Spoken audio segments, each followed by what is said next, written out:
I never thought a little curiosity could turn into a full-blown neighborhood nightmare, but that's exactly what happened when HOA Karen started peeking through my windows.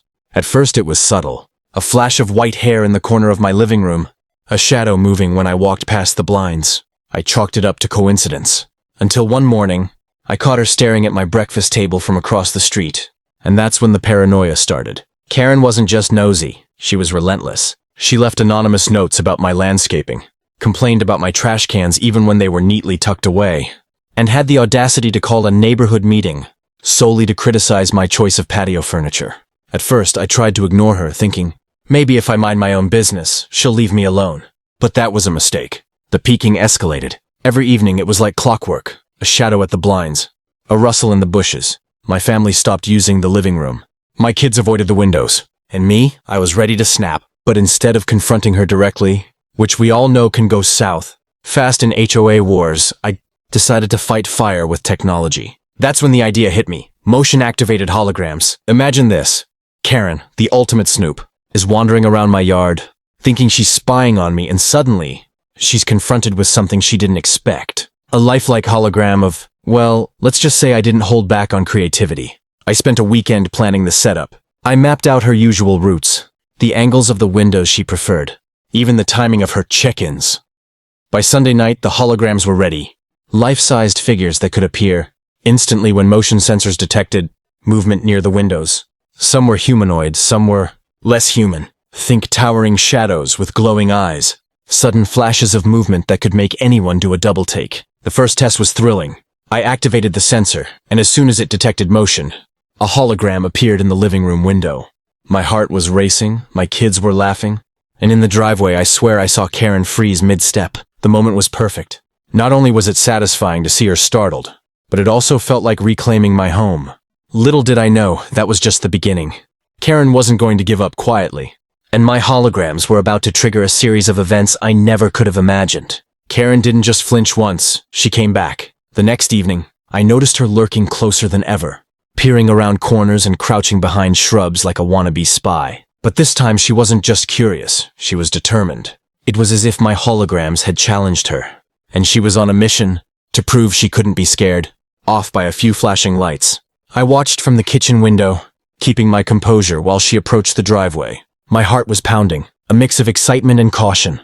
The hologram in the living room window flickered to life as the motion sensor detected her presence. Instantly, a towering, shadowy figure with glowing red eyes appeared, moving as if alive. Karen froze, hands gripping her clipboard like it was a lifeline. Then, as if she'd snapped out of a trance, she darted backward, eyes wide, muttering something about illegal devices or harassment. I wasn't entirely sure. The entire neighborhood could have seen her panic if anyone were outside, but Karen wasn't one to surrender. Over the next few nights, she tried everything.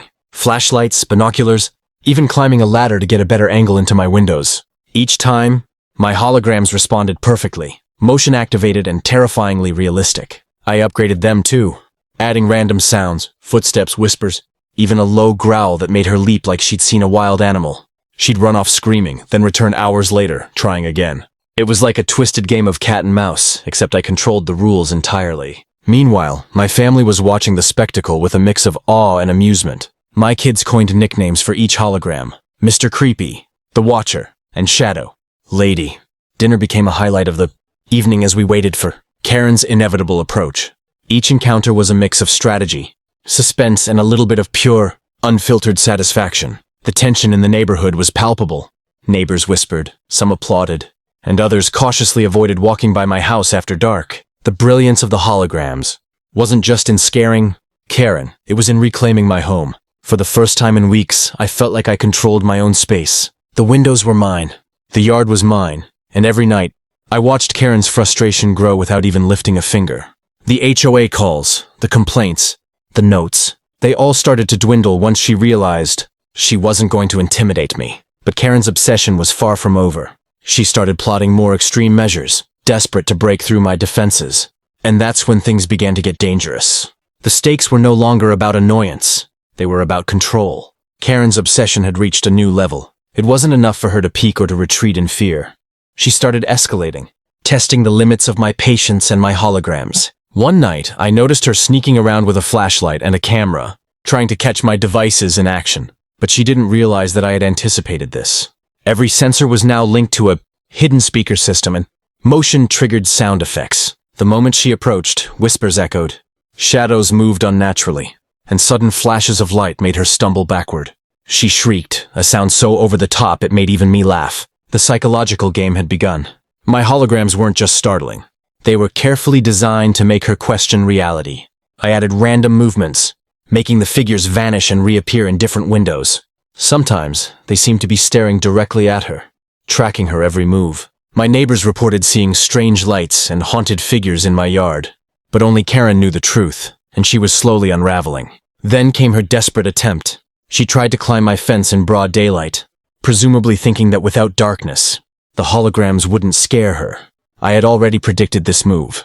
My latest addition, a projection of a guard dog, activated the moment she touched the fence. The illusion was so realistic that Karen practically fell off the fence, screaming for all the neighborhood to hear. I kept my curtains closed, but I couldn't hide my satisfaction. My house had become her personal nightmare. But the escalation wasn't just about fear.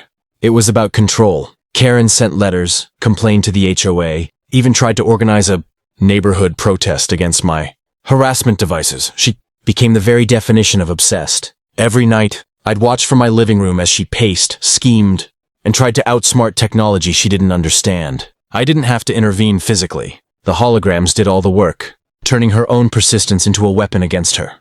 Even my kids noticed the pattern. "Mom, she's like a villain from one of your video games," my daughter said, wide-eyed, as Karen fled from a hologram for the third time in one evening. My son added, "We're like heroes defending the house." And in a way, he was right. The holograms weren't just scary. They were clever, protective, and psychological shields that turned Karen's obsession into her own undoing. Little did I know, Karen had one final trick up her sleeve. Something that would push my holograms and patience to the absolute limit. The stakes were about to rise, and the neighborhood was about to witness the ultimate showdown between a nosy HOA member and a family, unwilling to be intimidated. Karen had run out of subtlety. By the fourth week of my hologram defense, she was no longer peeking from a distance. She was outright trespassing. One evening, I saw her crouched near the back gate, flashlight in hand, muttering about proving a point and illegal harassment. My heart raced, but I didn't panic. Every motion sensor in the yard was ready, and my final hologram setup, the Ultimate Guardian, was about to make its debut. This one wasn't humanoid. It was massive, towering, and completely unreal. Think glowing eyes, shifting shadows, and a presence that seemed alive. As soon as Karen stepped within range, the hologram activated. It surged to life with a combination of flickering light and rumbling sound effects. The air seemed to vibrate. Karen froze, her flashlight shaking in her hand. She backed up, tripped over a garden hose, and nearly fell onto the patio. The hologram seemed to advance, though of course it didn't move at all, but the effect was absolute. I opened my front door just enough to peer out. Karen's face was pale, eyes wide, and her mouth open to scream. And then, in a mix of fear and humiliation, she bolted, straight into the street, right in front of the neighbors who had gathered, curious about the commotion. A few of them waved and laughed. Others shook their heads in disbelief. My yard had become a stage, my holograms the actors, and Karen the unwitting star of her own horror show. The next day, HOA notices flooded in. But this time, they weren't threats. They were apologies. Karen had officially overstepped, and the HOA knew it. No one wanted to be associated with her antics, especially after witnesses described her terrified sprint from my property. She tried to escalate. Of course, calls, letters, even an attempt to rally other neighbors, but her credibility had evaporated. My family, on the other hand, felt an incredible sense of vindication. In the evenings now, the house is quiet. The holograms are still there, dormant but ready. A silent reminder that our home is ours. Karen hasn't been back, at least not directly. Sometimes I catch glimpses of her lurking from across the street, but she keeps her distance now. My kids joke that the Shadow Squad is still watching. And in a way, they're right. The holograms weren't just about scaring a nosy neighbor. They were about reclaiming peace, control, and a sense of safety in our own home. Karen learned a lesson the hard way. Some homes, some families, and some people simply aren't meant to be spied on. And in the end, my motion-activated holograms didn't just protect the house, they turned the tables entirely, showing that creativity, patience, and a little tech ingenuity can triumph over obsession. The neighborhood is calm now. The windows are mine again, and the legend of HOA Karen's ultimate scare spreads quietly, like a ghost story, but one with a very satisfying ending. If you enjoyed watching how I handled HOA Karen, make sure to hit that subscribe button so you don't miss more crazy neighborhood stories. Drop a comment below telling me your wildest HOA or neighbor encounter. I love reading them. And don't forget to like this video if you want more clever ways to deal with nosy neighbors.